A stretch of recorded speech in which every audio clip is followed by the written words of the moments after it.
Channel আয়ের যে অফিসে বসে এখন আমরা এই অনুষ্ঠান করছি, এই অফিসে আমরা প্রায় 600 জন মানুষ একসঙ্গে কাজ করি। আজকে সকাল থেকে এই স্টুডিওতে যখন আমরা এই অনুষ্ঠান ধারণের প্রস্তুতি নিচ্ছি, তখন বিভিন্ন সময়ে আমাদের বিভিন্ন সহকর্মীকে অনেকবার এই স্টুডিওতে আমি আসতে দেখেছি এবং চোখে মনে অনেক বড় বিষয় নিয়ে তারা স্টুডিও থেকে ফিরে গেছেন। কেউ আমাকে প্রশ্ন করেছেন, কেউ করেননি, কিন্তু আমি স্পষ্ট বুঝতে পেরেছি তাদের মনে একটা বিরাট প্রশ্নবোধক চিহ্ন। এবং আমি জানি এই মুহূর্তে 6টি মহাদেশে আপনারা যারা বিশেষ তৃতীয় মাত্রা দেখছেন, তাদের মনের মধ্যেও একটি কথার উদয় হচ্ছে। একটি কথা আপনারা নিশ্চয়ই ভাবছেন, এক বছরে কতদিন? ঠিক 365 দিন। কিন্তু হুমায়ূন আহমেদ যে 365 দিন আগে আমাদের কাছ থেকে চলে গেছেন, সেটা ভাবতে আমাদের সবারই কষ্ট যেমন হচ্ছে, তেমন একটা বিরাট বিস্ময় আমাদের মধ্যে কাজ করছে। আমি কি ঠিক বলেছি? যারা এই অনুষ্ঠান দেখছেন তারা নিজেকে প্রশ্ন করতে পারেন, সত্যি কি আমি ঠিক বলছি? আমার কাছে এটা একটা বড় বিস্ময়। 365 দিন মানে তো অনেক ঘন্টা, অনেক সেকেন্ড। আমাদের 600 জন সহকর্মী, হুমায়ূন আহমেদ 600 বারের বেশি হয়তো আমাদের এই প্রতিষ্ঠানে এসছেন, কিন্তু সব কিছু মিলিয়ে সেই বিস্ময় তো কাটছে না। একটু আগে আজকে অনুষ্ঠানে অংশগ্রহণকারী একজন একটা কথা বলেছেন, যেটা অনুষ্ঠানের পরবর্তী পর্যায়ে আপনারা হয়তো শুনবেন তার মুখ থেকেই। কিন্তু তার আগে আজকের এই বিশেষ অনুষ্ঠানে যে দুজন আমার সঙ্গে রয়েছেন, তাদের সঙ্গে আপনার পরিচয় করিয়ে দেই। আমার বাম পাশে যিনি রয়েছেন, অন্যদিন পত্রিকার সম্পাদক মজারুল ইসলাম। সম্পাদক হিসাবে তিনি যথেষ্ট পরিচিত, কিন্তু হুমায়ূন আহমেদের সঙ্গে দীর্ঘ সময় থাকার কারণে, বিশেষ করে অসুস্থ অবস্থায় তিনি যেভাবে হুমায়ূন আহমেদের সঙ্গে ছিলেন, তাতে হুমায়ূন আহমেদকে যারা ভালোবাসেন, শ্রদ্ধা করেন, পছন্দ করেন, তারা সবাই এই মানুষটির নাম অনেক বেশি পরিচিত এবং অনেক বেশিভাবে জানেন। মাজার, আপনাকে স্বাগতম আজকের এই অনুষ্ঠানে।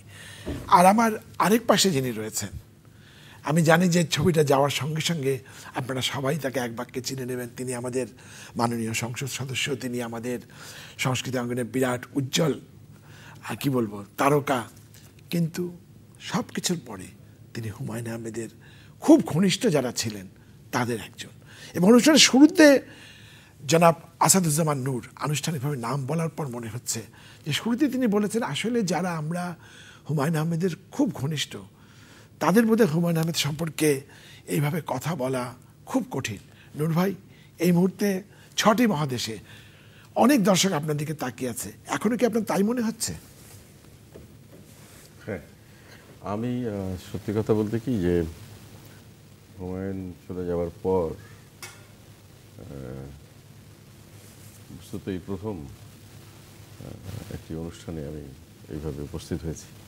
আমি তার আগে কোনোদিন কোনো টেলিভিশন চ্যানেলে কোনো অনুষ্ঠানে অংশগ্রহণ করিনি। চ্যানেল আয়ের দর্শকদের পক্ষ থেকে আপনাকে ধন্যবাদ দেবো কিনা জানি না, কিন্তু আমরা সবাই জানি যে হুমায়ূন আহমেদের সঙ্গে আপনার অনেক ঘনিষ্ঠ একটা সম্পর্ক ছিল। মানে আমি যাইনি, মানে এটাতে এমন কারণটা একটাই ছিল যে আমি কি বলবো, এত কিছু বলার আছে যেগুলো বলতে গেলে শেষ হবে না। আর এমন এমন কিছু আছে যেগুলো আসলে বলা যায় না, বলতে পারি না, এর প্রকাশ করাই সম্ভব না, মানে ভাষায় প্রকাশ করা সম্ভব না। সুতরাং আমি যাব এবং নিজে বিব্রত হব, এই কারণে যাইনি। আজকে একটা বছর পরে এখন মনে হয় যে নিজেকে হয়তো একটু গুছিয়ে নিতে পেরেছি, একটু নিজেকে সংহত করতে পেরেছি। এখন হয়তো কথা বলতে গিয়ে আবেগ হয়তো ততটা আমাকে ভাসিয়ে নিয়ে যাবে না, বা আমি হয়তো নিজেকে সংযত রাখতে পারবো, এরকম একটি ভরসা বা সাহস নিয়েই আজকে এই অনুষ্ঠানে উপস্থিত হয়েছি। হুমায়ূন ভাইয়ের সঙ্গে আপনার আলাপ কতদিনের? সেটা সন তারিখ ওইভাবে বলতে পারবো না, খেয়াল নেই, আমরা এগুলো ঠিক মনে থাকে না। কিন্তু সম্ভবত হুমায়ূন আহমেদের বিটিভিতে দ্বিতীয় নাটক যেটি, সেটিতে আমি এক পর্বের একটি নাটক, সেটিতে অংশগ্রহণ করেছিলাম। তখন তিনি ঢাকা বিশ্ববিদ্যালয়ের অধ্যাপক এবং একটি হলের হাউস টিউটর ছিলেন। House tutor. সেই দিন হুমায়ুন আহমেদের সঙ্গে আমার তেমন কোনো কথা হয়নি। আমি দেখেছি তার নাম জানি, তার উপন্যাস পড়েছি, কিন্তু মনে করেছি যে বিশ্ববিদ্যালয়ের অধ্যাপক, আমার চেয়ে বয়সে বড় না ছোট তাও জানি না। সব কিছু মিলে সেই দিন তার সঙ্গে তেমন আমার কোনো কথাবার্তা হয়নি। নাটকটি হয়ে যাওয়ার পরে আমি পরে শুনেছি আর কি, সম্ভবত নাটকটি মুস্তাফিজ ভাইয়ের নির্দেশনায় ছিল। উনি জিজ্ঞেস করেছেন যে এই মানে হুমায়ুন আহমেদের যে স্টাইল আর কি, সেটা হলো যে এই ছেলেটিকে, তো আমাকে হয়তো তার ওরকমই মনে হয়েছে ওই সময়। তখন বয়সে অবশ্য তরুণ ছিলাম। তো হুমায়ুন মুস্তাফিজ ভাই বলেছেন তাকে যে এই, তো বলেছে আমার তার অভিনয় খুব পছন্দ হয়েছে, এবং যেটা আমাকে উনি হুমায়ুনই আমাকে পরে বলেছেন যে আমি এই কথাগুলো বলেছিলাম, এবং বলেছে যে আমার সবচেয়ে ভালো লেগেছে যে ভদ্রলোক, যে উনি প্রায় দেখছিলাম যে খালি স্ক্রিপ্ট পড়ছেন, রিহার্সাল করছেন, এবং প্রতিটা শট দেওয়ার পরে ওপরে গিয়ে বিটিভিতে যে সিস্টেম, উপরে গিয়ে যেখানে ডিরেক্টর বসেন প্যানেলে, সেখানে গিয়ে জিজ্ঞেস করছেন যে আমার ঠিকই হয়েছে কি না অভিনয়টা। আমার হয়তো এই যে চেষ্টাটা, সেটি তার চোখে পড়েছে এবং মনে ধরেছে, এবং এইভাবেই আস্তে আস্তে হুমায়ুনের সঙ্গে আমার সম্পর্কটা তৈরি হতে থাকে। এরপরে তো একটার পর একটা কাজ করেছি, ধারাবাহিকগুলো, বিশেষ করে এইসব দিন রাত্রি, বহুব্রীহি, অয়ময়, কোথাও কেউ নেই, তারপরে আজ রোববার, নক্ষত্রের রাত, একটার পর একটা কাজ তো করে গেছে। এছাড়া এক পর্বের নাটক তো ছিলই। না, আপনার যে বিখ্যাত চরিত্রগুলো, যেগুলো মানে পরবর্তী পর্যায়ে আমাদের টেলিভিশন তো আমরা খুব বিস্তৃত মিডিয়া, এখানে ভুলে যায় লোকজন, কিন্তু এমন অনেক চরিত্র, অসাধারণ চরিত্র যেগুলো আপনি অভিনয় করেছেন হুমায়ুন আহমেদের নাটকে, যেটা লোকজন কিন্তু অনেক অনেক সময় ধরে মনে রেখেছে। এটা একটা অনেক বড় ব্যতিক্রম টেলিভিশনের পর্দার জন্য। একটা কথা আজকে জিজ্ঞেস করি, সেটা হলো যে এই যে খুব স্মরণীয় চরিত্র যেগুলো, এই চরিত্রগুলো কি হুমায়ুন আহমেদ আপনাকে দেখে লিখেছেন, আর চরিত্রটি তৈরি করার পর ভেবেছেন যে এখানে আপনাকে নেবেন? না, এটা এটা এটা হুমায়ুন আহমেদের একটা খুব ইন্টারেস্টিং ব্যাপার। উনি লিখেছেন প্রথমে ওনার মতো করেই, এবং তার লেখা মানে অসাধারণ একটা, মানে বাংলাদেশ টেলিভিশনে বা টেলিভিশনের নাটকের ক্ষেত্রে যেটাকে বলা যায় যে একদম আমূল একটা মোড় পরিবর্তন, যেটা আর কি, সেই জায়গাটিতে কিন্তু হুমায়ুন কাজ করেছে। উনি আসার পরে যেটি হলো যে টেলিভিশনে একটা স্বাভাবিক অভিনয়ের যে ব্যাপারটা, যে মানুষ আমরা যেভাবে কথা বলি, ওঠা বসা করি, একে অন্যের সঙ্গে ইন্টারঅ্যাক্ট করি, সেই ভঙ্গিতে অভিনয় করা, এটি কিন্তু শুরু হলো তখন থেকে। তার আগেই কিন্তু একটু একটু বলবো যে একটু মেলোড্রামেটিক নাটক, হ্যাঁ, একটু অ্যাক্টিংয়ের একটা স্টাইল ছিল, আমরা মোটামুটি সেটাতে অভ্যস্ত হয়ে গেছিলাম। ওই জায়গাটাতে হুমায়ুন কিন্তু একদম বদলে দিলেন। আর সংলাপগুলো যখন উচ্চারণ করতাম, মনে হতো যে আমি কোনো নাটকের সংলাপ উচ্চারণ করছি না, আমার মুখে থেকেই কথাগুলো স্বতঃস্ফূর্তভাবে বেরিয়ে যাচ্ছে। আর যেহেতু আমরা তখন মুখস্থ করে অভিনয় করতাম, হুমায়ুনের সংলাপ মুখস্থ করতে কোনো কষ্ট হতো না। কিন্তু যেটা সবচেয়ে মজার ব্যাপার ছিল যে হুমায়ুন নাটকটা লিখেছেন ঠিকই, কিন্তু তার পরবর্তীতে যখন উনি একটা পর্ব হয়ে যাওয়ার পরে যে শিল্পীরা যে অভিনয় করেছেন, শুধু আমি বলে নয়, যে কেউ তারা যে অভিনয় করেছেন, তাদের কিছু চারিত্রিক বৈশিষ্ট্য নিয়ে উনি আবার হয়তো একটা গল্প দাঁড় করিয়ে ফেলতেন। এটি ছিল সবচেয়ে মানে নাটকের সবচেয়ে বড় প্রাণ। নাটকটা সবসময় জীবন্ত মনে হতো, তরতাজা মনে হতো, মনে হয় যেন প্রতি মুহূর্তে ওটা এগিয়ে চলেছে। আর হুমায়ুনের তো সিরিয়াসনেস ছিল দেখার মতো। উনি যতক্ষণ রিহার্সাল হতো বসে থাকতেন, ওখানে বসেই হয়তো দৃশ্য পরিবর্তন করতেন, সংলাপ পরিবর্তন করতেন, সংযোজন করতেন। আবার যখন হয়তো রেকর্ডিং চলছে, পছন্দ হয়নি, উপরে উঠে গেছেন, গিয়ে বলছে না এটা আবার নিতে হবে, আবার করতে হবে, এটা হয়নি, আবার ওখানে বসে হয়তো কিছু পরিবর্তনও করছেন।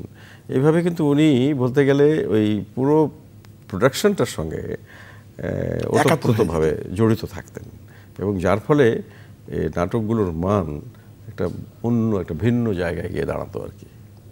আমি যে প্রশ্নটা করেছিলাম সেটা সূত্র ধরে আরেকটু বলি। যেমন অয়ভাবে আপনি একটা জমিদারের চরিত্র করেছিলেন, আমার যতদূর মনে পড়ে, ঠিক, এবং পরবর্তী পর্যায়ে যেটা আপনার ফাঁসির হলো, সেখানে একটা মাস্তান ধরনের চরিত্র করেছেন, কোথাও কেউ নেই। দুটো একদম দুই রকম। তো এটা কি হুমায়ুন আহমেদ কেন চিন্তা করেছেন দুটোর মধ্যে আপনাকে নেওয়ার কথা?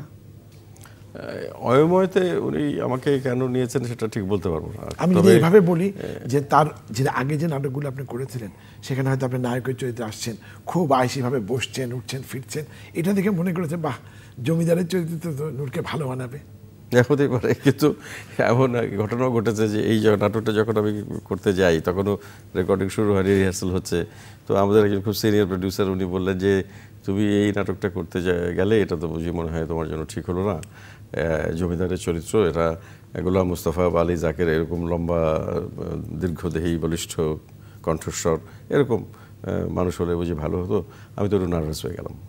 আবার নার্ভাস হয়ে গিয়ে কিন্তু আমি হুমায়ুনকে আবার ভয়ে বলছিও না, কারণ যদি হুমায়ুনকে বলি আর হুমায়ুন যদি সত্যি সত্যি ভাবতে শুরু করে দেয় যে আসলেই তো এরকম একটি পেটেঘাটো পাতলা, তখন তো আরও ইয়ে ছিলাম, ক্ষীণকায় ছিলাম, এরকম একটি লোক জমিদারের চরিত্র যদি করতে না পারে, বাদ দিয়ে দিতে পারে আমাকে। তো আমি আর কিছু বলি না, আমি আর স্ক্রিপ্টগুলো পড়ি আর ভাবি যে আসলে তো আমি কোনো জমিদার দেখিনি।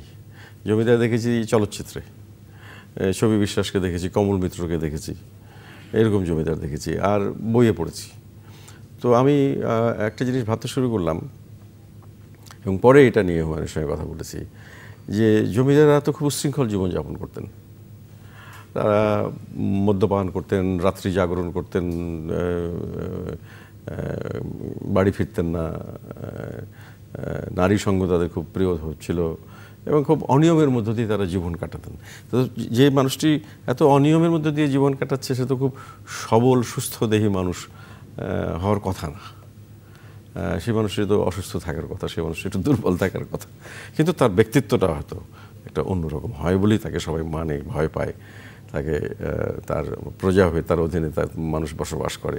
তখন ওই রকম একটি চিন্তা থেকেই আমি ওই চরিত্রটি নির্মাণ করার চেষ্টা করেছি এবং এটি পরবর্তীতে আমি হুমায়ুনকে বলেওছি যে হুমায়ুন আমি কিন্তু এইভাবে ভেবেছি এবং এরকম একটা কথা কিন্তু ইতিমধ্যে 2-3টা পর্ব হয়ে গেছে, ফলে এখন তখন তো আমাকে আর বাদ দিতে পারবে না। তখন হুমায়ুনকে বলেছে যে এরকম, বলে যে না ঠিকই আছে। এবং দেখেন হুমায়ুনের ওই ক্রিয়েটিভিটির জায়গাটা, আমি ওই নাটকে একটা চরিত্রে ওই অয়ময়ে আমার একটা আংটি ছিল, তো আমি যখন কথা বলতাম বসে তখন আমি আংটিটা নিয়ে নাড়াচাড়া করতাম। হুমায়ুন কিন্তু একটা পর্বই লিখে ফেললেন ওই আংটিটাকে নিয়ে। এরকম অসংখ্য ঘটনা আছে। যেমন হানিফ, মানে আমাদের মোজাম্মেল ভাই, তিনি মারা গেছেন, আমাদের মধ্যে নেই, আমাদের খুব প্রিয় মানুষ, অধ্যাপনা করতেন। তো উনি যে লাঠিয়ালের চরিত্রটা করতেন, তো লাঠিয়ালের চরিত্রটা করতে গিয়ে উনি প্রথমে একটু খুব করে কাশতেন, কেশে তারপরে কথাটা শুরু করতেন, যে প্রশ্নটা করা হয়েছে তার উত্তরটা শুরু করতেন একদম অনেক আগের কিছু সূত্র ধরে, অর্থাৎ অল্প সংক্ষেপে উত্তর দিতে পারতেন না, অনেক লম্বা করে উত্তর দিতে পারতেন। তখন জমিদার বলতেন যে আমি বেশি কথা বলা পছন্দ করি না, এরকম একটা সংলাপ ছিল। এইরকম একটি চরিত্র কিন্তু আমি একদিন কথায় কথায় গল্পে তাকে বলেছিলাম যে আমাদের আলী জাকের সাহেবের একজন ড্রাইভার আছেন, নোয়াখালী বাড়ি, খুব ভালো মানুষ, বয়স্ক মানুষ, আমরা সবাই তাকে মুজিবুর ভাই বলে ডাকতাম। তো ওকে যদি বিকেলবেলা জিজ্ঞেস করতে হতো, বলা হতো যে এই মুজিব মিয়া, আপনি যে ওই কাজটা দেওয়া হলো আপনি কী করলেন ওটা? বলে আমি তো সকালে বাড়ি থেকে ঘুম থেকে উঠলাম, উঠে বাড়ি থেকে বের হয়ে মানে ওই সকাল থেকে শুরু করতো আর কি। তো এই ঘটনাটা একদিন আমি কথায় কথায় হুমায়ুনকে বলেছিলাম। হুমায়ুন কিন্তু ঠিক ওই চরিত্রটার আদলে এই হানিফের চরিত্রটা দাঁড় করিয়ে ফেললেন। এইরকম মানে তার উনি যা কিছু শুনতেন, যা কিছু দেখতেন, যা কিছু পর্যবেক্ষণ করতেন, যা কিছু তার অভিজ্ঞতার মধ্যে আসতো, সেগুলো কোনো না কোনোভাবে আমি দেখেছি যে বিভিন্ন সময়ে নাটকে, উপন্যাসে চরিত্রগুলো চলে আসতো। নিয়ে বইয়ে কোটি দর্শক পাঠক তাদের সঙ্গে তিনি শেয়ার করতেন। যারা মাজারুল ইসলাম, আমার মনে আছে যে গত বছর হুমায়ুন আহমেদ মৃত্যুবরণ করার পর আপনি প্রথম বাংলাদেশের মানুষকে জানান যে তিনি আমাদের ছেড়ে চলে গেছেন, এবং তখন আমি আপনাকে একটা প্রশ্ন করেছিলাম যে হুমায়ুন স্যারের লাশটা কোথায় আছেন। আপনি তখন ওই অবস্থায় যথেষ্ট, আমি আজকে শব্দটা ক্ষিপ্তই বলতে পারি, হ্যাঁ আমাকে বললেন আপনি এভাবে কথা বলবেন না, তো আপনি কেন জিজ্ঞেস করছেন হুমায়ুন আহমেদের লাশ কোথায় আছে, হুমায়ুন ভাই কোথায় আছে সেটা জিজ্ঞেস করেন। তখন সেই অবস্থায় আপনি এইরকম চিন্তা করেছিলেন। আজকে 1 বছর পর যখন আমরা স্টুডিওতে রেকর্ডিং করতে আসলাম, তার আগ মুহূর্তে কিন্তু আপনি আমাকে একটা কথা বলছিলেন যে আমরা কেন হুমায়ুন ভাই বা হুমায়ুন আহমেদের নামের আগে প্রয়াত শব্দটা ব্যবহার। যেটা মনে করি যে আসলে লেখক শিল্পী, সাহিত্যিক, সৃষ্টিশীল মানুষ যারা আসলে তাদের কখনো মৃত্যু হয় না। সে কারণে কিন্তু আমরা যখন রবীন্দ্রনাথের নাম বলি, আমরা কিন্তু প্রয়াত রবীন্দ্রনাথ বলি না। আমরা যখন নজরুলের নাম বলি বা জীবনানন্দ দাশের নাম বলি, আমরা প্রয়াত শব্দটা ব্যবহার করি না। তো সেই কারণে এই বিভিন্ন জায়গায় করি না, কিন্তু বিভিন্ন অনুষ্ঠানে, বিভিন্ন লেখালেখিতে প্রয়াত হুমায়ুন আহমেদ, এটা শুনলে আমি খুব কষ্ট পাই। আসলে ব্যক্তিগতভাবে আমার খুব কষ্ট হয়, কারণ আমি এখনও মানতে পারি না যে হুমায়ুন আহমেদ আমাদের মাঝে নাই। আমি মনে করি উনি সবসময় আছেন, উনি আগে যেরকম ছিলেন এখনও আছেন। নানাভাবে তিনি আমাদের সঙ্গে অবশ্যই আছেন, সেটা নিয়ে কোনো ভুলেও, সেই জন্যই আমাদের আজকের এই অনুষ্ঠান। হুমায়ুন আহমেদ যখন মারা যান, আমাদের ছেড়ে চলে যান, সেই দিনগুলোতে আপনি তার সঙ্গে খুব কাছাকাছি থেকে তাকে দেখেছেন। অনেকবার এই দিনগুলোর কথা বিভিন্ন লেখায় আমরা পড়েছি, টেলিভিশনের পর্দায় আপনি তারপর দু একবার এসছেন, কিন্তু আজকে 1 বছর পর সেই স্মৃতিগুলো মনে করতে গিয়ে আপনার কি মনে হয়? হচ্ছে 12ই জুন থেকে শুরু করে, ওর 12ই জুন ওনার প্রথম অপারেশন হলো, 19শে জুন হাসপাতাল থেকে ফিরে আসলেন বাসায়, তারপরে আবার 2 দিন পরে 21শে জুন আবার হাসপাতালে ভর্তি হলেন, দ্বিতীয় দফা সার্জারি হলো। ওইটা ছিল আমাদের জন্য খুব বড় ধরনের একটা কষ্টকর বিষয় ছিল এটা। তারপরে 29 তারিখ পর্যন্ত উনি কথা বলেছেন, স্বাভাবিকভাবেই ছিলেন। 29 তারিখ রাতে ওনার ডিলিরিয়াম হয়, ডিলিরিয়ামের পর থেকে ওনার কথা বন্ধ হয়ে যায়। ঠিক কথা বন্ধ না, আসলে যেটা ছিল যে ওনাকে হাই সিডেটিভ দিয়ে রাখা হতো, কারণ হচ্ছে যে ওনার যেহেতু ব্রিদিং প্রবলেম ছিল, ব্রিদিং সাপোর্টের জন্য একটা টিউব মুখের ভিতর দিয়ে ঢোকানো ছিল। তো এটা খুব শারীরিকভাবে অস্বস্তিকর এবং কোনো মানুষের পক্ষে এটা সম্ভব না, যে কারণে তাকে হাই সিডেটিভ দিয়ে রাখা হতো আর কি। তো ওই দিনগুলো আসলে প্রতিটা দিনই আমরা অপেক্ষা করতাম আগামীকালকে একটা ভালো খবর নিশ্চয়ই পাবো।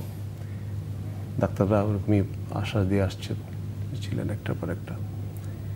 তো এইভাবে একটার পর একটা দিন চলে যাচ্ছে, আমরা অপেক্ষা করছি একটা ভালো খবরের।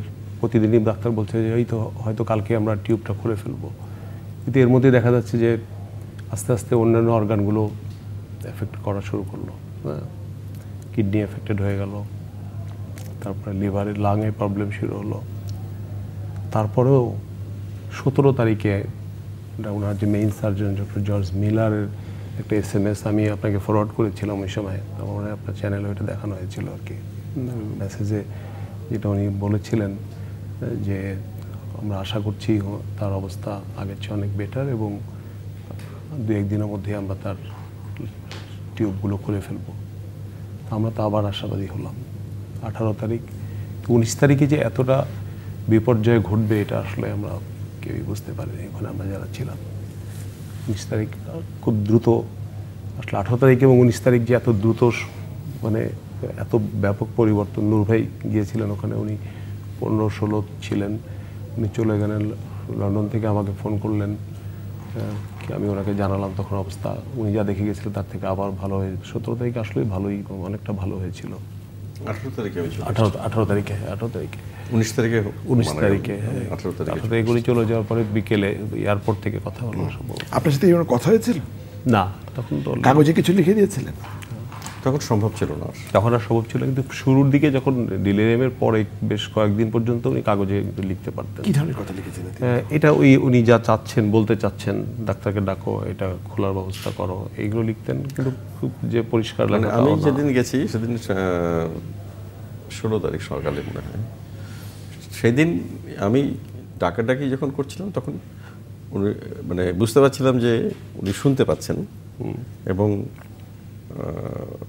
রেসপন্ড করছেন, মানে হয়তো চোখের পাতাটা কাঁপছে বা একটু এরকম এক ধরনের, কিন্তু এর বেশি পরে আর মানে ওটা যেটা ওই সময় যেটা ডাক্তাররা যেটা বলতেন যে উনি, আমরা যা বলতেছি প্রত্যেকটা কথা উনি শুনছেন, কিন্তু উনি বলতে পারছেন না, এবং যে জন্য আমাদেরকে বলতেন যে আপনারা বেশি করে বা 1 by 1 এসে তার সাথে কথা বলার চেষ্টা করেন।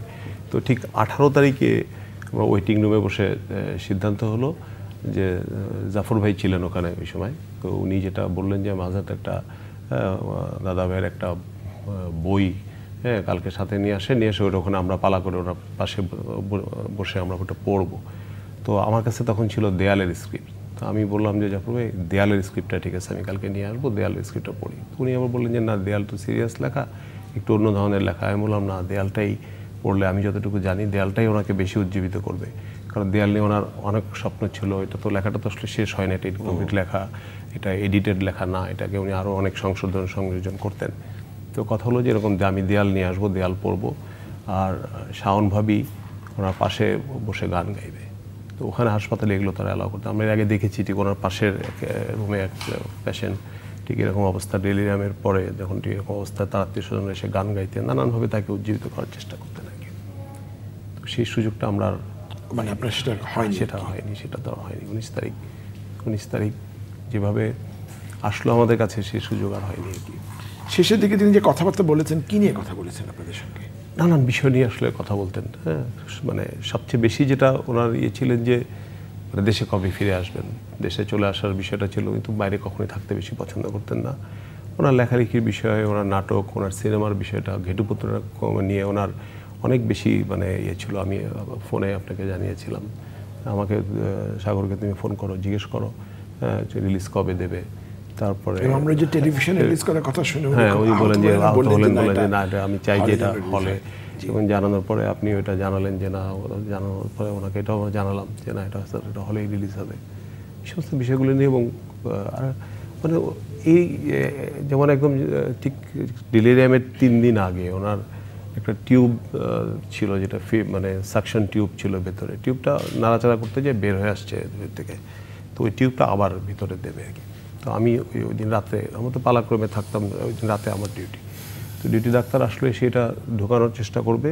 তো ওরা নর্মালি ওই সময় অন্য কাউকে করে অ্যালাউ করে না, আর আমি নিজেও একটু দেখতে চাচ্ছিলাম না। তো আমাকে উনি বলে না, তুমি থাকো, হ্যাঁ তুমি থাকো, দেখো কেমনে ওরা এটা ঢোকায় দেখো, মানে এখান থেকে প্রায় একদম এই স্টমাক পর্যন্ত। তো প্রথমবার চেষ্টা করলো, এটা হলো না। প্রথমে ঢোকানোর পরে ঠিক জায়গা মতো না হতে আবার বের করে আনলো। আমি বললাম স্যার আমি বাইরে যাই স্যার, আমার আসলে হ্যাঁ দেখতে আমি কষ্ট লাগছে আমার।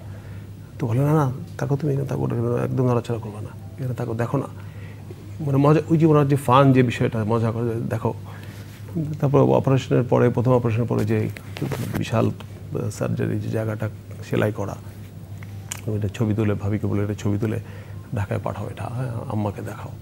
মানে এর মধ্যে ওনার যে ওই ফান, আনন্দ করা, এইগুলো উনি মানে কিন্তু শেষ মুহূর্ত পর্যন্ত উনি সেটা করে গেছেন, চেষ্টা করছেন। মাজার শুধু এই অসুস্থতার এই যে সময়টুকু যে তার পাশে ছিল, ব্যাপারটা কিন্তু এরকম নয়। মাজার কিন্তু হুমায়ুনের দীর্ঘদিনের সঙ্গী। মানে আমরা হয়তো গিয়ে আড্ডা মারতাম ঠিকই, কিন্তু হুমায়ুনের সঙ্গে যদি সার্বক্ষণিক কেউ সঙ্গ দিয়ে থাকে, সার্বক্ষণিক যদি হুমায়ুনের সমস্যার সঙ্গে কেউ যদি জড়িত থেকে থাকে, সারাক্ষণ যদি হুমায়ুনের আনন্দের সঙ্গে কেউ জড়িত থেকে থাকে, সেই মানুষটি হলো মাজার। হুমায়ুনের মানে সুখ দুঃখ, আনন্দ বেদনা সব কিছুর সঙ্গে মাজারের যুক্ততা, মানে আমার মনে হয় যে তার স্ত্রী ছাড়া সবচেয়ে যদি বেশি কারো হয়ে থাকে সেটি মাজার। সব কিছুতে মাজারের উপরে হুমায়ুন অত্যন্ত নির্ভরশীল ছিলেন। প্রায় প্রতিটি বিষয়ে মাজারের উপরেই দায়িত্ব পড়তো, মাজারই সমস্ত সমস্যার সমাধান করতেন। কোথাও বেড়াতে যাবেন, কিছু খেতে ইচ্ছে করছে, কোনো একটা আড্ডা মারতে ইচ্ছে করছে, মানে যাই হোক না কেন, সব দায়িত্ব কিন্তু মাজারের। মাজার, আপনার কি এই কথা প্রসঙ্গে কোনো ব্যক্তিগত স্মৃতি মনে পড়ে? আমি জানি অনেক স্মৃতি আপনার। ব্যক্তিগত স্মৃতি এত বেশি, নূর ভাই যেটা বললেন এটা আসলে অনেক বেশি মাত্রা হয়েছে যে দক্ষিণাহতে পাশাপাশি থাকার কারণে, এবং আমার কষ্টটা এখনো ওই কারণেই আরো কষ্টটা বেশি আর কি। পাশাপাশিটা কিন্তু আপনি ঘটনাচক্রে থাকেননি, এটা উনি নিয়ে আসেন একদম ওই সময়, তার আগে থেকে এটাকে কোনো জোর ঘটনা করে বলা আমাকে যাবে না। ওখানে উনি নিয়ে আসেন। আসলে অনেক স্মৃতি, তো অনেক ঘটনা, এত দেশ বিদেশ ঘুরেছি, আর সবচেয়ে বড় কথা যে ওনার এত বেশি ভালোবাসা, এত বেশি স্নেহ পেয়েছি, মানে যেটা নূর ভাই বললেন। তো যখন আমি যে আমেরিকার যে স্যারের সাথে যে সময়টা ছিলাম, তো মানে এইগুলো আসলে মানে আমি আসলে চেষ্টা করেছি কিছুটা হলো ওনার ভালোবাসার ঋণ পরিশোধ করতে।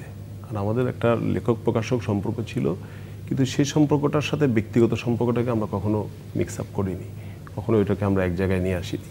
ব্যক্তিগত সম্পর্কটা ছিল সম্পূর্ণ অন্যরকম আসলে, একদম যেমন আমার মানে এত বেশি উনি আমাকে সম্মানিত করেছেন, আনন্দ দিয়েছেন উনি, মানে আমি ওনার কাছ থেকে এত বেশি পেয়েছি মানে এটা আমি সারা জীবন আমি এটা। কিন্তু হুমায়ুন আহমেদ তিনি যে চলে যাবেন আমাদের ছেলে, এটা কিন্তু তিনি মাঝে মাঝে ঠাট্টা করে হোক বা যেভাবে হোক বলতেন, এবং আপনার সঙ্গে সবচেয়ে বেশি শেয়ার করতেন, অনেক ফান করতেন। সুতরাং আপনি কিন্তু মানসিকভাবে অনেক আগের থেকে তৈরি ছিলেন। না কিন্তু এগুলো আসলে তো, যেমন উনি মাঝখানে গত 3 বছরে ওনার বেশ কয়েকজন বন্ধু মারা গেলেন, যারা ওনার বিভিন্ন সময় ওনার কলেজে ওনার সাথে পড়তেন বা বিশ্ববিদ্যালয়ে পড়তেন। দীর্ঘদিন যোগাযোগ নেই, হয়তো 15-20 বছর পরে হঠাৎ করে হুমায়ুন আহমেদের যোগাযোগ খবর পেয়ে আসছেন, বেশ কিছুদিন এখানে এসে আড্ডা দিলেন, এই 1-1.5 বছর পরে উনি মারা গেলেন। হ্যাঁ, তো এরকম পরপর 3টা ঘটনা ঘটছে। তো 4 নম্বর একজন যে শেরি ভাই, ওনাকে উনি নাটকে নিয়ে আসছিলেন, আমাদের ছিলেন রাজুকের চিফ ইঞ্জিনিয়ার ছিলেন। তো ওনাকে উনি প্রায় ফান করে বলতেন, দেখো আমার কাছে যারাই আসতেছে তারাই কিন্তু অল্প সময় মারা যাচ্ছে, শেরি তুমি সাবধান। এবং ঠিক তার 2-2.5 মাসের মাথায় শেরি ভাই মারা গেলেন। তো উনি ফান করতেন, সবসময় বলতেন মারা যাওয়ার বিষয় নিয়ে, এবং আমি মারা গেলে কি হবে, শহীদ মিনারে কি হবে, ওখানে কে কিভাবে কথা বলবে, তার শোক স্মরণে সবাই কে কি বলবে, এগুলো নিয়ে আনন্দ করতেন, মজা করতেন, অভিনয় করে দেখাতেন, নিজে বিভিন্ন জনের কথা বলতেন। কিন্তু এমনও বলতেন যে কুলকানির খাবারটা আমি আগে খাইয়ে দেবো, সেটা কিন্তু খাওয়া হয়েছে, সেটা খাওয়া হয়েছিল। হ্যাঁ, খাওয়া হয়েছে। ওই যে 14ই সেপ্টেম্বর তো আমরা চিকিৎসার জন্য এখান থেকে গেলাম, তো আগের দিন উনি বললেন যে মাজার তুমি আমার কুলখানি খাওয়ার ব্যবস্থা করো। তো আমি তো প্রথম মনে করেছি এটা ফান। তো পরের দিন সকালে আমি অফিসে যাওয়ার সময় একটা নিয়মিত বিষয় ছিল যে ওনার বাসা হয়ে ওনার সাথে দেখা করে যাওয়া। তো গেলাম, বলে কি খাওয়া দাওয়ার ব্যবস্থা করছো? তো তারপরে অনেক স্মৃতি আপনার রয়েছে আমি জানি, যে এমনকি যে হুমায়ুন আহমেদের ছেলের যে জন্মদিন হলো, সেই জন্মদিনের কার্ডে কিন্তু উনি পরিষ্কার লিখে দিয়েছেন যে তুমি যখন বড় হবে তখন আমি থাকবো না। এবং সেই কার্ডটা কিন্তু আপনি অনেককে দিয়েছেন বা অনেককে বলেছেন, আমরাই করেছি। জি, সুতরাং হুমায়ুন ভাইয়ের এই যে মৃত্যু নিয়ে মৃত্যু ভাবনা যেটা বলবো, সেটার সঙ্গে কিন্তু আপনি অনেক অনেক বেশি ঘনিষ্ঠভাবে জড়িত ছিলেন। সেজন্যই আপনাকে কিন্তু পুরো জিনিসটা একেবারেই অন্যভাবে আপনাকে গ্রহণ করতে হয়েছে। আমি এখনো সেটা আপনার তাই মনে হচ্ছে, আপনি সেটার মধ্যেই আছেন। কিন্তু হ্যাঁ, সেটার মধ্যে আছি। আসলে আমরা বিশেষ করে যখন আমি ওনার ক্যান্সার চিকিৎসার এই পুরো সময়টা যেটা হচ্ছে যে ডাক্তারদের সংস্পর্শে আসা, কথা বলা, পাশাপাশি ইন্টারনেট থেকে নানান তথ্য সংগ্রহ করতে, যে মোটামুটি অনেক কিছু জেনেছি আর কি। তো এটা আসলেই 4th স্টেজে যখন চলে যায়, সেখান থেকে সারভাইভ করে আসার পার্সেন্টেজ থাকে খুবই কম। তারপরও উনি একটার পর একটা কেমো নিতে 12টা কেমো নেওয়া, এটা অনেকের পক্ষে সম্ভব না। উনি 12টা কেমো পর্যন্ত নিলেন, এবং একটা অপারেশন হলো। সার্জারির পরে একটা স্বপ্ন ছিল যে উনি সুস্থ হয়ে আসবেন, কতটুকু সুস্থ হয়ে আসবেন, কতদিন থাকবেন সেটা পরের বিষয়। কিন্তু এভাবে যে হঠাৎ করেই সত্যি সত্যি উনি চলে যাবেন, এটা কিন্তু উনি নিজেও আসলে ভাবেননি, আমরাও কেউ ভাবিনি। আপনার সাথে তো অনেক স্মৃতি, এই মুহূর্তে কোনো স্মৃতির কথা মনে পড়ছে? আমি জানি অনেক অনেক কথা আপনার মনের মধ্যে আসছে যাচ্ছে, কিন্তু এই যে অনেক দর্শক, একটা সময় তো গেছে আমাদের যে প্রায় প্রতিদিনই আমরা একসঙ্গে এই নাটকের জন্যই, এবং ওই যে হাউস সিটও ছিলেন যে হলের, ওখানে যেমন একদিন হঠাৎ হয়তো উনি সবাইকে দাওয়াত করে বসলেন যে কী হলো, যে একটা খুব ভালো মাছ উনি কিনতে পেরেছেন। তখন যে হুমায়ুন আহমেদ খুব সচ্ছল ছিলেন তা কিন্তু নয়, এবং উনি পত্রিকায় খুব রসিকতা করেই বলেছেন যে আমি টেলিভিশনে নাটক লিখছি এই কারণে যে আমার বাড়িতে একটা রঙিন টেলিভিশন নেই, সেই টেলিভিশনটা কেনার জন্যই আমি নাটক লিখছি। তো এটা রসিকতা করে বললেও কিন্তু ব্যাপারটা আসলে সত্যি ছিল। তো এই জায়গা থেকে হুমায়ুন আহমেদের যে একটা কী বলবো ঠিক উত্তরণ কথাটা হয়তো ঠিক হবে না, এই যে যাত্রা শুরু হলো হুমায়ুনের একটা, এবং এই যাত্রাটা কিন্তু একদম ঊর্ধ্বমুখী, এটা কোনো সময় আর নিম্নমুখী হয়নি, পেছনে ফিরে তাকায়নি। প্রচুর অর্থ একজন লেখক হিসেবে যেটি উপার্জন করা সম্ভব বাংলাদেশে, তার চেয়ে অনেক বেশি তিনি উপার্জন করেছেন। এমনকি পশ্চিমবঙ্গের লেখকরা ওই যে তার ধারের কাছে আসতে পারবেন না, কিন্তু টাকা উপার্জন করেছেন একদিকে, যেমন তেমনি খরচও করেছেন। খরচের হাত ছিল একেবারে ভাবা যায় না এটা। আমি তো মাঝে মধ্যে খুব বিরক্ত হতাম, মাজারটা তো তাকে তার মুখের উপরে অনেক কিছু বলতে পারতো না, বলতে সাহস পেত না, আমি হয়তো 2-4টা কথা বলে ফেলতাম, কারণ হুমায়ুন কিন্তু আবার খুব সেন্সিটিভ একটা মানুষ, কিন্তু খেপে যেতেন না। টাকা খরচ করার ব্যাপারেও কিন্তু আমি একটা ছোট্ট জিনিস যোগ করি আপনার সঙ্গে, যে আমরা ভাবতাম যে এই খরচ করেছেন তিনি কেন করছেন, কি করছেন। সেন্ট মার্টিনে তিনি যখন জায়গা কিনলেন, মাজার ছিলেন তখন, জায়গা কেনার সময় ডক্টর মোহিত কামাল ছিলেন। জায়গা কেনার পর কিন্তু অনেকের সেন্ট মার্টিনে তখন তো যাওয়া আসা এত ভালো যোগাযোগ ব্যবস্থা ছিল না, কতজন যাবে। কিন্তু পরবর্তী পর্যায়ে আমি তার লেখায় পড়েছি বা তার কাছ থেকে শুনেছি যে সেন্ট মার্টিনে তিনি সেদিন জায়গাটা কিনেছিলেন এই কারণে যে সেন্ট মার্টিন দ্বীপটা এত সুন্দর কিন্তু তার ব্যাপক পরিচিতি ছিল না, কিন্তু তিনি একটা জায়গা কিনলে সবাই জানবে এই দ্বীপটার কথা এবং প্রচুর পর্যটক এই দ্বীপে পরবর্তী পর্যায়ে যাবে এবং পরবর্তী তাই হয়েছে। সুতরাং ওই যে তার কেনাটা, এটা হয়তো তার কিছু অর্থ ব্যয় হয়েছে, তিনি কয়বারই গেছেন, খুব বেশিবার তিনি যাওয়ার সুযোগও পাননি। কিন্তু সেন্ট মার্টিন দ্বীপ কিন্তু সেই কারণে বাংলাদেশের একটা গুরুত্বপূর্ণ দ্বীপ হিসেবে অনেক পর্যটককে টেনেছে, পরিচিত হয়েছে। এরকম অনেক কিছু কিন্তু তিনি করতেন যেটা আমরা অর্থ পরবর্তী পর্যায়ে বুঝতে পারতাম। আপনি যে কথা বলছিলেন, তারপরে মানে বন্ধু বান্ধবদের নিয়ে বেড়াতে যাওয়া, এই নেপাল তার খুব প্রিয় জায়গা ছিল, কাঠমান্ডু যাওয়া অনেকবার। কিন্তু একা যাবে না কোথাও, একা ভ্রমণে তার কোনো বিশেষ আগ্রহ ছিল না। আমি একবার তাকে নিয়ে আমরা গিয়েছিলাম আমেরিকায়, তাও একা বলা যাবে না, সেখানে আমরা আরও তিনজন ছিলাম, আমি, আলী জাকের এবং সারা জাকের। তার দুটি নাটক আমরা করবো তিনজনে মিলে লস অ্যাঞ্জেলেসে, সেখানে তাকে আমরা ধরে নিয়ে গিয়েছিলাম। তো তিনি সেই সময়টা আমাদের সঙ্গে ছিলেন, আমরা একসঙ্গে গেছি। তারপরে যেমন জাপানে গেছি, সেখানেও কিন্তু আমরা দলে বলে গেছি। তো এগুলো তো আমরা নাটক করতে গেছি, কিন্তু এছাড়াও উনি যখনই বেড়াতে যেতেন একা কখনো যেতেন না, এবং সেই বন্ধুদের নিয়ে যাওয়ার পেছনেও তার কিন্তু প্রচুর অর্থ ব্যয় হতো অনেক সময়। তো অনেকের জন্য তিনি টিকিট কেটেও দিতেন। অনেক সময় মানে এরকম অনেক ট্রিপ উনি সরাসরি নিজে স্পন্সর করতেন। হ্যাঁ, কখনো পুরো স্পন্সর করতেন, কখনো হয়তো কোনো একজন বন্ধু যেতে পারতেছেন না, তাকে তার টিকিট কেটে দিতেন। অর্থনৈতিকভাবে হয়তো সে একটু অসচ্ছল, সে চাচ্ছে যে সে সাথে যাক। একটা জিনিস ছিল যে বাইরে ঘুরতে গেলে মানে সবসময় যেটা আমি যেটা দেখতাম যে মানে নিজের আনন্দ থেকে তার সঙ্গীরা কতটুকু আনন্দিত হচ্ছে বা তাদের আনন্দের বিষয়টা উনি অনেক বেশি গুরুত্ব দিয়ে দেখতেন আর কি। খাবার যে ব্যাপারটা, খাবারে আয়োজন প্রচুর, নিজে কিন্তু খুবই কম খেত, সে খুবই স্বল্পাহারই ছিল, কিন্তু তার সামনে খাবার থাকতে হবে সব রকম। সেখানে মাছ, মাংস, সবজি, ছোট মাছ, বড় মাছ, দক্ষিণ হতে উনি যখন মানে আমাদের ইনসিস্ট করতো যে এটা খান, এটা রান্না ভালো হয়েছে, এটা খান, এটা রান্না ভালো হয়েছে, এবং একা খেতে কখনই বসতেন না। ভালো কোনো একটা খাবার রান্না হলেই উনি তার প্রিয়জনদেরকে ফোন করতেন, চলে আসতেন। এবং কতজনের আয়োজন আছে এটা কখনো মাথায় থাকতো না আর কি। হয়তো আয়োজন আছে 10 জনের, উনি 20 জনকে ডেকে বসছেন। কোনো সময় সমস্যা হতো, আবার দ্বিতীয়বার খাবার তৈরি করতে হতো। কিন্তু এই যে ওনার এই যে একটা আনন্দের যে বিষয় জায়গাগুলো ছিল ওনার, যে উনি সবসময়ই মানুষকে মুগ্ধ করার চেষ্টা করতেন, এবং সেই মানুষকে মুগ্ধ করে নিজেও মুগ্ধ হতেন হয়তো।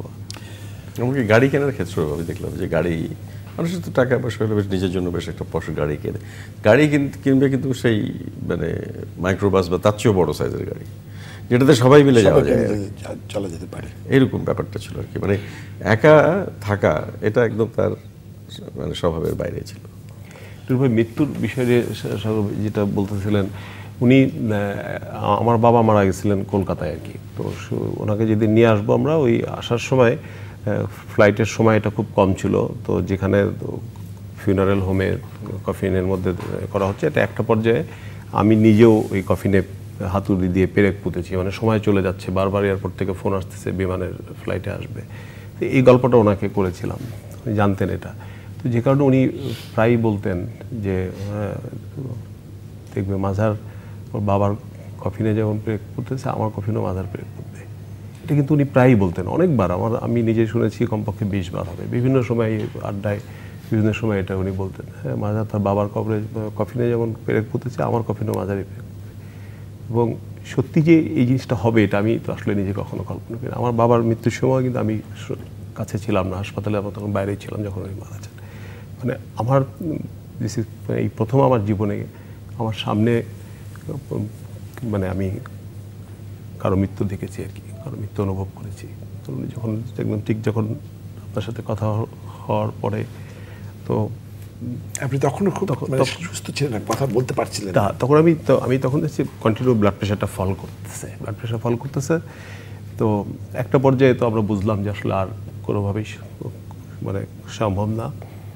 তখন যেটা হলো যে ওই মুহূর্তে ওনার বিছানার ডান দিকে শাওর ভাবি, ওনার মা বসা, উনি চিৎকার করে কান্নাকাটি করতেছেন, বারবার বলতেছেন ঘর ভর্তি নিঃশ্বাস, এত বাতাস, তুমি একটু নিঃশ্বাস নাও, একটু নিঃশ্বাস নাও। কারণ যেটা প্রবলেম হচ্ছে উনি মানে কোনোভাবেই অক্সিজেন নিতে পারছিলেন না, মেশিনের সাপোর্ট দিয়ে হচ্ছে না। আর বাম দিকে ছিলাম আমি, ওনার একটা হাত ধরা, কারণ ওনার এই যেটা ছিল একটা হাত এবং পা কেমোর কারণে একটা টিংলিং হতো বা স্বস্তি বোধ হতো, সবসময় টিপে দিতে হতো আর কি। উনি এটা ছাড়া থাকতে ঘুমাতেই পারতেন না কোনোভাবে। তো একটা হাত আমার ধরা, একটা পর্যায়ে ঠিক বাইরের দরজার কাছে দাঁড়ানো আমাদের মোমেন সাহেব, জাফর ভাই, ওনার ওয়াইফ, ওনারও একটা আগে আসলেন পায়ের কাছে। ঠিক যেটা উনি ওনার নাটকে অনেকবার দেখাইছেন যে একটা পর ডিসিজি লাইনগুলো স্ট্রেট ফ্ল্যাট হয়ে যাওয়া। ওই মুহূর্তে ওই সময়টা যে আসলে কীভাবে আমরা ওখানে পার করছি, কীভাবে কাটাইছি, এটা এখন কল্পনা করতে পারি না, আসলে চিন্তাই করতে পারি না। আসলে মাজারকে যদি আমি এখন আরও দু একটা প্রশ্ন করি, মাজারের গলা ভেজে আসছে, চোখ ভেজে আসবে, চোখ দিয়ে আমরা পানি দেখব, এবং যারা এই অনুষ্ঠান দেখছেন তারাও হুমায়ুন আহমেদকে স্মরণ করে হয়তো কষ্ট পাবেন, দুঃখ পাবেন, কিন্তু হুমায়ুন আহমেদ মোটেই এই দুঃখ, এই বিষাদ পছন্দ করতেন না। আমরা একটু আগেও শুনেছি হুমায়ুন আহমেদ থাকতে চাইতেন আনন্দে, সবাইকে নিয়ে।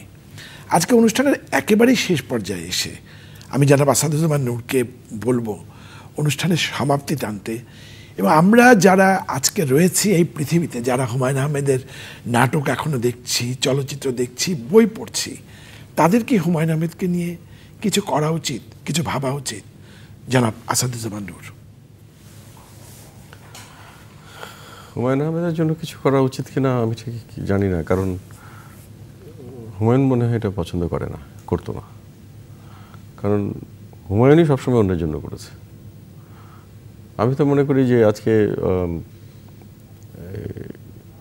তরুণ প্রজন্ম তারা যে বাংলা বই পড়ছে, এটার পিছনে তো হুমায়ুনের বিরাট একটা অবদান আছে।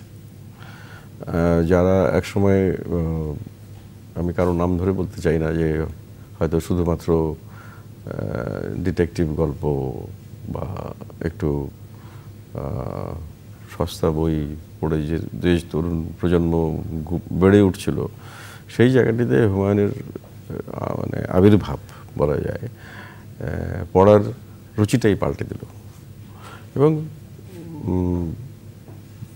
সংখ্যাটাও মানে রাতারাতি বেড়ে গেল আর কি। তো এইটা তো একটা হুমায়ুনের মানে অনেক বড় কাজ। এবং হুমায়ুন স্কুল করেছেন, উনি নুহাসপল্লী করেছেন, এবং নুহাসপল্লীটা কিন্তু উনি শুধু নিজের আনন্দের জন্য রেখে দেননি। উনি অন্যরাও বেড়াতে এলে পরে উনি কিন্তু খুব খুশি হতেন যে সবাই আসছে আমার তৈরি করা এই নুহাসপল্লী, যেখানে উনি গাছ লাগিয়েছেন যত্ন করে, যেখানে উনি কি বলে গরু পুষতেন, ছাগল পুষতেন, মুরগি পুষতেন, হাঁস, পুকুরে হাঁস ছিল, মাছ ছিল, মানে একটা সুন্দর গ্রামীণ পরিবেশে একটা সুন্দর জায়গা, সেখানে সবাই আসুক, এটি উনি চাইতেন। এমনকি অনেকে পিকনিক করার জন্য অনুমতি চাইলে সেই পিকনিক করার অনুমতিও দিতেন, এবং শুটিংগুলো প্রায় অধিকাংশ সময় তিনি সেখানে করতেন, যেটা নিয়ে আমি মাঝে মধ্যে একটু আপত্তিও করতাম। আমি বলতাম যে আপনার নাটকের ব্যাকগ্রাউন্ড সব একই রকম হয়ে যাচ্ছে, ওই শাল গাছ, ওই ঘর, অমুক, ওই এই মাঠ, কিন্তু তারপরেও হুমায়ুন কিন্তু ওখান থেকে বেরোতে চাইতো না। উনি স্কুল করেছিলেন, ওনার শহীদ স্মৃতি একটা স্কুল। আর আমরা সবাই জানি যে ওনার বাবা 1971 সালে পাক হানাদার বাহিনীর হাতে নিহত হন, শহীদ হন। তো সেই শহীদদের স্মৃতির প্রতি শ্রদ্ধা জানিয়ে তিনি একটা স্কুল করেছিলেন সম্পূর্ণ নিজের খরচে। এবং হুমায়ুন কিন্তু খুব প্রচারমুখী মানুষ ছিলেন না, মানে মানে মিডিয়াগুলো বরং তার ব্যাপারে অনেক বেশি আগ্রহী ছিল, এবং সেক্ষেত্রে তিনি যদি চাইতেন তাহলে মিডিয়াতে তার প্রবল উপস্থিতি থাকতো, প্রায় প্রতিদিনই থাকতো হয়তো, কিন্তু সেটি হুমায়ুন খুব একটা চাইতো না। আর হুমায়ুনকে নিয়ে কিছু করা, আমি ঠিক বলতে পারবো না যে হুমায়ুনকে নিয়ে কী করা উচিত। আমার যেটা মনে হয় যে হুমায়ুনের তো অসংখ্য বই, এই বইগুলো মানে বিভিন্ন প্রকাশনার সংস্থার কাছে আছে। এগুলো যাতে নিয়মিত প্রকাশিত হয়, নিয়মিত পাঠকের হাতে পৌঁছায়, এটি আমার মনে হয় যে হুমায়ুনকে বাঁচিয়ে রাখার জন্য সবচেয়ে মানে বাঁচিয়ে রাখা ইন দ্য সেন্স যে হুমায়ুন জীবন্ত থাকবে তার শুধু লেখার কারণেই বা তার সৃজনশীলতার কারণে। তার সৃষ্টি শুধু লেখালেখির মধ্যে সীমাবদ্ধ নয়, তিনি নাটক বানিয়েছেন, নাটক লিখেছেন, চলচ্চিত্র নির্মাণ করেছেন, সেগুলো তো থাকবেই। তারপরেও আমি মনে করি যে তার মূল কাজটি, তার লেখক হিসেবে তার কাজটি প্রধান কাজ, এবং এই কাজটি যত বেশি প্রসারিত হবে তত হুমায়ুন আহমেদ বাংলাদেশের মাটিতে শিকড় গাড়বে। হুমায়ুনকে নিয়ে অনেকে অনেক কথা সমালোচনাও করেন, আমাদের দেশে অনেক গুরুত্বপূর্ণ মানুষও অনেক মন্তব্য করেছেন তার সম্পর্কে, যে হুমায়ুন কি বলে লেখা খুব মানসম্পন্ন বা সাহিত্য গুণ সম্পন্ন নয় বা ইত্যাদি এরকম সমালোচনাও আমরা অনেকের মুখে শুনেছি, কিন্তু আমি এগুলোর সঙ্গে একেবারেই একমত না। একজন হি ওয়াজ এ প্রলিফিক রাইটার, অনেক লেখা তিনি লিখেছেন। তার বইয়ের সংখ্যা কত হবে মাজার অনেক ভালো বলতে পারবে, আমার চেয়ে কত এখন সংখ্যা? বইয়ের মৌলিক বইয়ের সংখ্যা প্রায় 260-এর মতো, 260 বই। এই বই লিখতে গিয়ে হয়তো কিছু বই যতটা ভালো হওয়া উচিত ছিল হয়তো ততটা হয়নি। সেটা অনেক বড় লেখকের ক্ষেত্রেও এই ঘটনাটি ঘটেছে, কিন্তু তার অসংখ্য বই আছে যে বইগুলো অত্যন্ত মানসম্পন্ন বই, এবং আমি মনে করি বাংলা সাহিত্য যতদিন টিকে থাকবে তার হুমায়ুন আহমেদের বইও টিকে থাকবে। আমি একটু অ্যাড করতে এসেছিলাম আর কি, সেটা হলো যে উনি চিকিৎসা বিরতিতে যখন বাংলাদেশে আসলেন, নুহাশপল্লীতে ওনার যে শেষ যে সাক্ষাৎকারটা উনি পত্রিকায় দিয়েছিলেন, ওটা ওই সময় অনেক টিভি চ্যানেলে প্রচারিত হয়েছিল, আর প্রথম আলোতে এটা প্রিন্ট হয়েছিল। এটা এখনও প্রথম আলোর ওই সংস্করণে গেলে যেটা পাওয়া যাবে। উনি নুহাশপল্লী নিয়ে যে জিনিসটা বলেছিলেন, যেটা উনি এর আগেও অনেকবার, নূর ভাই আপনারাও নিশ্চয়ই মনে আছে যে উনি অনেকবার নুহাশপল্লী নিয়ে উনি বারবারই বলতেন যেটা একটা ফাউন্ডেশন করতে, একটা ফাউন্ডেশন করে বা একটা ট্রাস্টি বোর্ড করা, যেটার মাধ্যমে নুহাশপল্লীটা পরিচালিত করতে। তো বিশেষ করে ওই ইন্টারভিউতে উনি কিন্তু খুব পরিষ্কারভাবে বলছিলেন যে আমি চাই না আমার মৃত্যুর পরে নুহাশপল্লী কেউ বিক্রি হোক, কারণ নুহাশপল্লীটা আমার তিলে তিলে গড়া, আমার মানে একটা আমার মানে ঘামে ভেজা অর্থ দিয়ে তৈরি করা অনেক কষ্টের একটা স্বপ্নের, একটা লেখকের স্বপ্ন, একটা স্বপ্নের তো কখনো বিক্রি হয় না। তো আমি তার পরিবারের কাছে আমি আবেদন করব বা অনুরোধ করব যে হুমায়ুন আহমেদের এই ইচ্ছাটা যেন বাস্তবায়ন হয়। নুহাশপল্লীটাকে আমরা ঠিক শান্তিনিকেতনের কথা আমি বলবো না, বা শান্তিনিকেতনের আদলে হুমায়ুন আহমেদ জাদুঘর, হুমায়ুন আহমেদকে নিয়ে অনেক কিছুই অনেক করা যেতে পারে, যেটার মাধ্যমে পরবর্তীতে আমাদের পরবর্তী জেনারেশন হুমায়ুন আহমেদকে যেন কখনো ভুলে না যায়, বা যারা হুমায়ুন আহমেদকে নিয়ে জানতে চায়, গবেষণা করতে চায়, তাদের জন্য যেন নুহাশপল্লীটা যেন একটা তীর্থস্থানের মতো হয়। এটার ব্যাপারে আমি তার পরিবারের কাছে, পরিবারের সদস্য যারা আছে তাদের কাছে আবেদন করব যে ওনার এই শেষ ইচ্ছাটা যেন পূরণ করার ব্যাপারে ওনারা এগিয়ে আসেন। মাজারের এই বক্তব্যের সঙ্গে সম্পূর্ণ একমত যে হুমায়ুন আসলেও নুহাশপল্লী ছিল তার মানে সবচেয়ে প্রিয় জায়গা, এবং বারবার সেখানে উনি যে কোনো সুযোগেই এই নুহাশপল্লীতে চলে যেতেন। তো আমরা মাঝে মধ্যে হয়তো একটু বিরক্তই হতাম, বা অত দূরে গিয়ে শুটিং করতে হবে, কষ্টকর হয়ে যেত আমাদের, কিন্তু সেগুলো হুমায়ুন কোনো পাত্তাই দিতেন না, কারণ উনি ওখানে গেলে আর কি প্রাণের সন্ধান পেতেন। এবং আমার মনে আছে যে আমরা প্রথম দিকে যখন থাকতাম তখন সেখানে একটা ওই মাছার ঘর ছিল, উপরে খড় দেয়া, সেখানে সবাই মিলে আমরা হয়তো 25, 30, 40 জন একটা ফ্লোরের মধ্যে ঘুমাতাম। একটু সিঁড়ি দিয়ে উপরে উঠতে হতো, কেউ হাঁটাহাঁটি করলে মচমচ করে শব্দ হতো, তো কেউ হয়তো দেরি করে ঘুম থেকে উঠবে, কিন্তু যারা সকালে আর্লি উঠে গেছে তারা হাঁটাহাঁটি করছে বলে বেশিক্ষণ ঘুমিয়ে থাকা যেত না। নানান সমস্যা ছিল, তার মধ্যেও কিন্তু জায়গাটি অপূর্ব একটি জায়গা ছিল। এবং আমি এটা বলা মনে হয় প্রয়োজন যে ওই সময় ওই সিলেটের শাহজালাল বিশ্ববিদ্যালয় বন্ধ হয়ে গেছিল। ওই শহীদ জননী জাহানারা ইমামের নামে একটি হলের নামকরণ করতে গিয়ে সেখানে শিবির একটা তাণ্ডব শুরু করে, এবং তখন সরকার ওই বিশ্ববিদ্যালয়টি সাময়িকভাবে বন্ধ করে দিতে বাধ্য হয় এবং বেশ কিছুদিন ধরে বন্ধ থাকে। এক পর্যায়ে হুমায়ুন বললেন যে একটা শিক্ষা প্রতিষ্ঠান বন্ধ হয়ে থাকবে, এটা কি করে হয়? আমাদের তরুণ সমাজ তাহলে কি করবে? ওরা কোথায়? তাহলে ওদের তো লেখাপড়া নষ্ট হয়ে যাচ্ছে। আমরা এটার প্রতিবাদ করতে চাই, আমরা অনশন ধর্মঘট করব। আমরা এখান থেকে বেশ কিছু মানুষ, আমরা 2টা ট্রেনের 2 বগি ভর্তি করে আমরা এখান থেকে রওনা হলাম। আমাদের সঙ্গে মানে বেশ দেশ বিখ্যাত মানুষরাও ছিলেন, আমাদের যারা সিনিয়র, যেমন প্রফেসর আনিসুজ্জামান, তিনিও ছিলেন, এরকম আরও অনেকেই ছিলেন। তো আমরা যখন ট্রেনে উঠেছি রাতের বেলা, তখন আমরা খবর পেলাম যে আমাদের নুহাশপল্লীর ওই ঘরটি যেটাতে আমরা থাকি, ওটা কেউ পুড়িয়ে দিয়েছে, আগুন লাগিয়ে দিয়েছে। তো আমরা সবাই খুব মানে চিন্তিত হয়েছিলাম যে এরকম। হুমায়ুন কিন্তু দেখলাম যে নির্বিকার, বললো যে আমরা এরকম একটা কাজ করতে যাচ্ছি, আমাদের তো কিছু শত্রু হবেই। কোনো কিছু নিয়ে কখনো খুব একটা টেনশন ছিল না, খুব রেগে যেত, কিন্তু রাগটা আবার পড়েও যেত সঙ্গে সঙ্গে, বেশিক্ষণ রাগ ধরে রাখতে পারতো না। কারণ তিনি তো সবাইকে ভালোবাসতেন, সবাইকে ভালোবাসাটা ছিল, এবং আজকে যেন ভালোবাসাটা ছিল। এবং আমি মনে করি আজকে হুমায়ুনকে যদি সত্যি সত্যি আমাদের মানে মানে তার প্রতি যদি আমাদের শ্রদ্ধা নিবেদন করতে হয়, তাকে বাঁচিয়ে রাখার প্রয়োজন আমাদের নেই। তার যে প্রতিভা, তার যে সৃজনশীলতা, এটাই তাকে বাঁচিয়ে রাখবে। এটা আমাদের এখানে নতুন করে সংযোজন করার কিছু নাই। কিন্তু আমাদের দিক থেকে যদি আমরা তাকে সত্যি সত্যি স্মরণ করতে চাই, শ্রদ্ধা নিবেদন করতে চাই, তাহলে হুমায়ুনের যে ভালো লাগার জিনিসগুলো, সেগুলো নিয়ে আমাদের মনে কাজ করা উচিত। হুমায়ুন যেমন এদেশের লোকসঙ্গীতকে, গানগুলোকে বিভিন্ন জায়গা থেকে সংগ্রহ করে এনে তার নাটকে ব্যবহার করেছেন, চলচ্চিত্রে ব্যবহার করেছেন, গ্রাম থেকে শিল্পী তুলে নিয়ে এসছেন। তাহলে এই জায়গাটা নিয়েও কাজ হতে পারে। তিনি তরুণদের খুব পছন্দ করতেন। তার হিমু চরিত্র একটা অসাধারণ একটি চরিত্র। তো তাহলে আমরা তরুণদের নিয়ে কিছু কাজ করতে পারি।